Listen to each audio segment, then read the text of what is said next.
पहाड़ों में मौसम बहुत सर्द है, लेकिन इस सर्द बर्फीले मौसम के दौरान ही देवभूमि उत्तराखंड में राजनीतिक गर्मी में दिनों दिन उबाल आता चला जा रहा है और इसके केंद्र बिंदु जो बने हैं उनका नाम है भगत सिंह कोश्यारी, जिनको लोग प्रेम से बोलते हैं भगत दा। एक कट्टर संघी, उत्तराखंड के पूर्व मुख्यमंत्री और अब के दिनों में महाराष्ट्र जैसे बड़े प्रदेश के राज्यपाल भगत सिंह कोश्यारी, जिन्होंने एक ट्वीट कर प्रदेश वापसी की इच्छा प्रधानमंत्री नरेंद्र मोदी और केंद्रीय गृह मंत्री अमित शाह के सामने जता दी है। ये इच्छा वो पहले भी जता चुके हैं, लेकिन क्या इसके मायने हैं, ये वाकई समझने की जरूरत है, जिसके लिए महाराष्ट्र से लेकर दिल्ली और दिल्ली से लेकर देहरादून तक तेज हलचल देखने को मिल भी रही है। 2024 के लोकसभा चुनाव सर पर हैं। सर पर यानी भाजपा के लिए हर चुनाव की तैयारी पहले चुनाव के समाप्त होते ही अगले आने वाले चुनाव के लिए शुरू हो जाती है और मकसद साफ होता है, हर हाल में जीत, जीत और सिर्फ जीत और जीत का परचम लहराना। लेकिन 2024 के करीब आते आते भगत दा के कुछ बयानों ने भाजपा को काफी हद तक असहज करके रख दिया है। उनके कुछ विवादपूर्ण बयान जिन पर जरा गौर करने की जरूरत है, वो भी बिल्कुल तफसील से। जरा एक बार उनके बयानों पर नजर डालते हैं। कभी कभी मैं यहाँ लोगों से कहता हूँ महाराष्ट्र में कि भाई महाराष्ट्र में विशेष करके मुंबई, ठाणे, यहाँ से गुजरातियों को निकाल दो और राजस्थानियों को निकाल दो तो तुम्हारे यहाँ कोई पैसे बचेगा ही नहीं। अगर कोई आपसे कहे कि who is your icon, who is your favourite hero, बाहर जाने की कोई जरूरत नहीं है, यही महाराष्ट्र में ही आपको मिल जाएंगे। शिवाजी तो पुराने युग की बात है, मैं नए युग की बात बोल रहा हूँ कि यही मिल जाएंगे। डॉक्टर अंबेडकर से लेकर के डॉक्टर गडकरी तक, नितिन गडकरी तक तो आपको यही मिल जाएंगे। कल्पना करो कि सावित्री बाई की शादी 10 साल में कर दी गई और उनके पति 13 साल के थे। अब जा कल्पना करो जो लड़के लड़कियां, मुलगा मुलगी क्या करते होंगे, शादी करने के बाद क्या सोचते होंगे।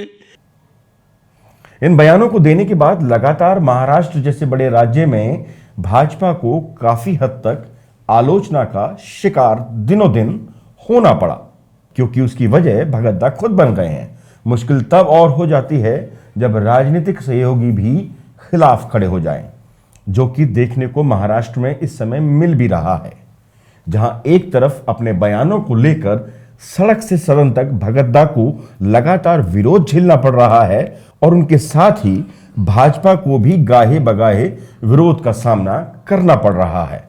तो क्या यह वाकई भगत दा की प्रदेश वापसी की अपनी इच्छा है या फिर इशारा कहीं और से है?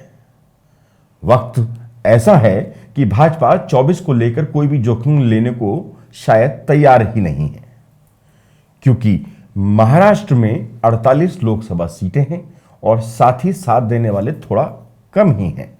इसलिए 2024 की लड़ाई महाराष्ट्र में बेहद महत्वपूर्ण है।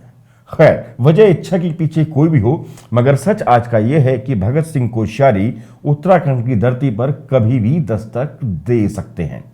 अगर भगत दा की प्रदेश वापसी होती है तो प्रदेश में एक सुपर सरकार का बनना तय माना जा रहा है, भले ही पर्दे के पीछे से ही सही। पूर्व के मुख्यमंत्री त्रिवेंद्र सिंह रावत उनके परम शिष्य रह चुके हैं और शायद आज भी हैं, और वर्तमान में उनके ओएसडी रहे मुख्यमंत्री पुष्कर सिंह धामी के हाथ में आज की तारीख में प्रदेश की सत्ता है, जिसके शीर्ष पर धामी विराजमान है। कब तक रहेंगे ये आज की तारीख में भाजपा आला कमान के अलावा शायद कभी किसी को भनक लग भी ना पाए, क्योंकि आश्चर्यजनक तरीके से बदलाव भाजपा की आज की परिपाटी है, जिसका प्रयोग कई राज्यों में सफल भी होता रहा है।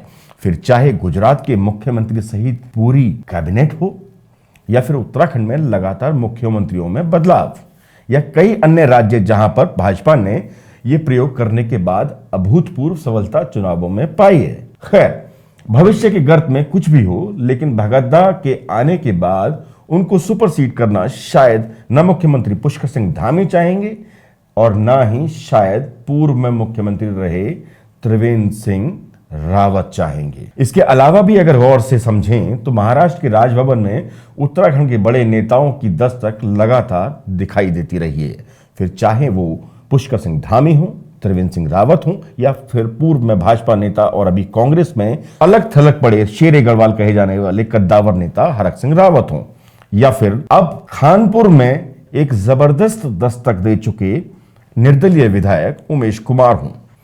वजह जो भी हो, भगद्दा का आना लगभग तय माना जा रहा है। जो भी हो, अब मुख्यमंत्री दरबार से ज्यादा भीड़ भगद्दा के दरबार में लगना तय है। और अगर भगत सिंह कोश्यारी प्रदेश में वाकई अपने कहे अनुसार दस्तक दे देते हैं तो तय है कि कोश्यारी के खिलाफ जाने की कोशिश शायद उत्तराखंड भाजपा में तो कोई ना करे, फिर चाहे वो संगठन हो या फिर धामी सरकार। बाकी फैसला वक्त के गर्भ में है, वक्त का इंतजार करना ही परिपाटी हमारी भी है।